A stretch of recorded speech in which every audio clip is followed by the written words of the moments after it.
The National Broadcasting Company, or NBC, is one of the largest networks in all of American television history, having existed long before viewership metrics were even conceived, let alone recorded. Regular television broadcasts began on the network in the year 1939, a full 3 years before the Nielsen Company started recording radio broadcasts, and almost an entire decade before their television viewership index would begin circulation. This index was on a much smaller scale when compared to today, as only a limited number of these meters were installed in a relatively small number of homes, due to the meters being clunky and using photographic film to record the data. They then required the user to mail said photographic film cartridges to the Nielsen Company in order for them to collect the data on their viewership habits.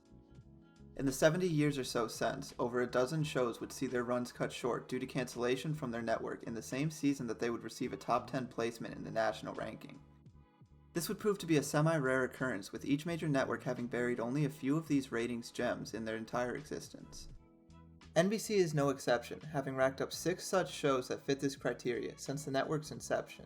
They would actually become the first network in history to cancel a show ranked higher than 10th. Their first instance would come in 1952, when the network would execute a power move that would only be attempted one other time in all of recorded television history, when they canceled 2 top 10 shows in the same year. The first of which would be the 6th-ranked Buick Circus Hour, which pulls in a 46 rating and was sponsored by Buick.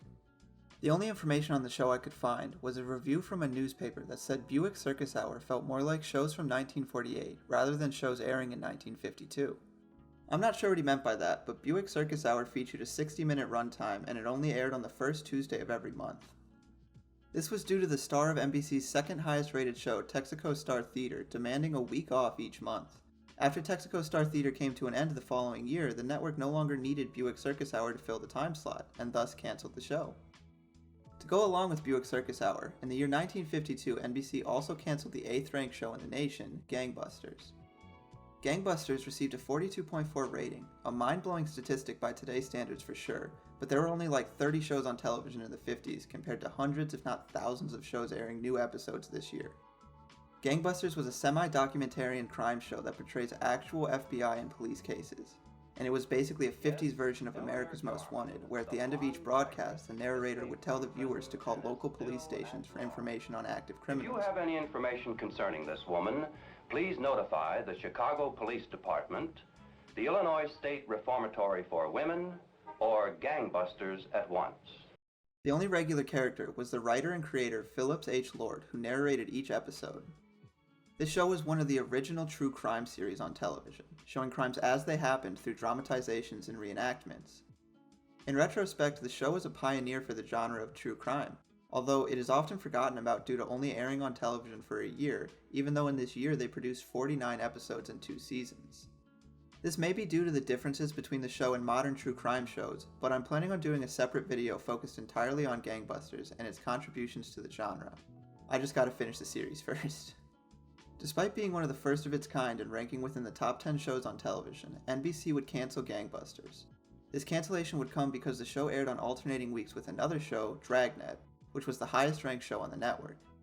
Once Dragnet was capable of producing an episode every week, NBC would no longer need the lower rated Gangbusters, so they canceled the show unceremoniously. The next time NBC would cancel a top 10 show wouldn't come until nearly a decade later, when Wagon Train was canceled in the year 1962. This show surprisingly focused on a train of wagons in the Old West. Shocking, I know, but more specifically, the train moved from St. Joseph, Missouri through the Rockies to Sacramento, California. Although this trip usually only took 6 to 7 months in real life, the show lasted for a full 8 years. Each episode's story centered around a guest star who would either play someone from the caravan or someone the caravan came across during their journey. Wagon Train would go on to become a huge influence to many people, with Star Trek creator Gene Roddenberry saying he referred to his creation as Wagon Train to the Stars during his original pitch. This is evident as many of Star Trek's episodes similarly have guest stars playing a large role in the plot. Wagon Train was the highest rated show in the nation at the time of its cancellation. NBC's reason for canceling the show was them not wanting to pay the production costs, as Wagon Train cost over 40% more than average westerns from that time. This was due to the large roster of guest stars driving costs through the roof, as well as the entire show being filmed on-site in California. The show actually featured Ronald Reagan's last acting appearance 2 years before his run for governor of California. Wagon Train was immediately picked up by ABC following their departure from NBC.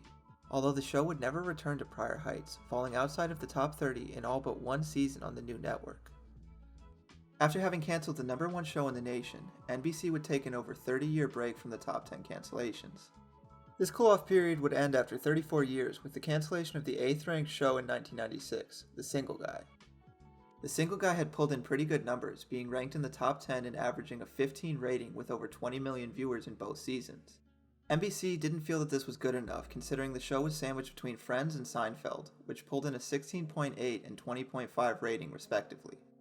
This meant that millions of viewers were tuning out once The Single Guy came on, and wouldn't tune back in until it ended.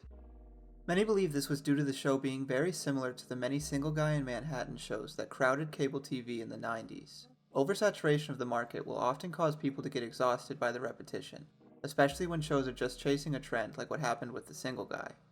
This cancellation would prove to be a wise choice, as the show that replaced it, Suddenly Susan, would pull in stellar ratings, actually beating out Friends for the 3rd spot in the nation, and receiving a 17 rating, with over 23 million viewers on average. NBC would be right back at it the following year, when they canceled Union Square, also the 8th-ranked show in the nation. The show was originally an adaptation of actress Mel Horum's life, but when the pilot episode had a poor reception with test audiences and advertisers, the show was reworked, with the main character being replaced, and the focus being shifted to the Union Square diner featured in the pilot episode. Union Square pulled in an impressive 13.6 rating and just under 20 million viewers. This is impressive until you learn that the show was stuck in the same 8:30 time slot between Friends and Seinfeld that The Single Guy was in just a year earlier. From that perspective, Union Square would not live up to expectations, actually pulling in worse ratings than The Single Guy had, losing over 4 million viewers from lead-in Friends and maintaining almost 15 million less viewers than the lead-out Seinfeld. These ratings were low for NBC's must-see TV Thursday night lineup, having almost twice the viewer discrepancy that The Single Guy had when compared to the shows within the block. And that'll bring us to the most recent top 10 cancellation from NBC and the last show I'm going to talk about. In the 2001 to 2002 television season, NBC canceled the show Inside Schwartz, which aired after the #1 ranked show in the nation, Friends. Inside Schwartz would pull in a 9.8 rating while averaging over 11 million viewers in its 9-episode season, resulting in a lowly national rank of 16th. But wait, that's not in the top 10. What am I talking about? Well, prior to the show being canceled, it was replaced with reruns of Friends for a month in November. Following this, Inside Schwartz resumed the season in December, but following their poor ratings, the show would be canceled shortly into the new year. See, Inside Schwartz once again fell into the same 8:30 Thursday night lineup that already claimed 2 top 10 shows less than a decade earlier. Following their cancellation, Inside Schwartz would be replaced with reruns of Will and Grace until a new show could be produced. These reruns lasted until March, when the show Leap of Faith debuted. Leap of Faith was able to sneak into the top 10 at 9th place. The show had boosted ratings compared to Inside Schwartz, gaining a full point, moving to an 11 rating and almost 15 million viewers per episode. These numbers still weren't enough for NBC, and Leap of Faith would be canceled despite the increased viewership in the time slot. The network decided to fill the 8:30 time slot with reruns of Friends for the remainder of the season, rather than once again trying to find a show that would live up to their high standards. This would ultimately prove to be the best decision NBC could ever have made in hindsight, as the reruns of Friends would average 18.5 million viewers per episode, and even 4 million more viewers in the time slot than Leap of Faith managed, and almost 9 million more viewers than Inside Schwartz. In the years since, NBC would cancel many more shows, but none of them happened to land inside the top 10. This is mainly due to NBC falling off of the near decade-long period of dominance Seinfeld and Friends gave the network. During Friends' 10-year run on television, NBC averaged 3 shows within the top 5 and 5 shows within the top 10 every year, showing how dominant their Thursday night must-see TV block was, having produced some of the highest-rated TV shows to ever be canceled in all of television history. And that's about all I got. NBC has canceled a total of 6 shows that were ranked in the top 10 across their 70 years of time on television. I hope you enjoyed the video. Let me know in the comments below what show you think shouldn't have been canceled, and make sure to subscribe so you can get notified when a new video drops. Other than that, have a good day today, everybody.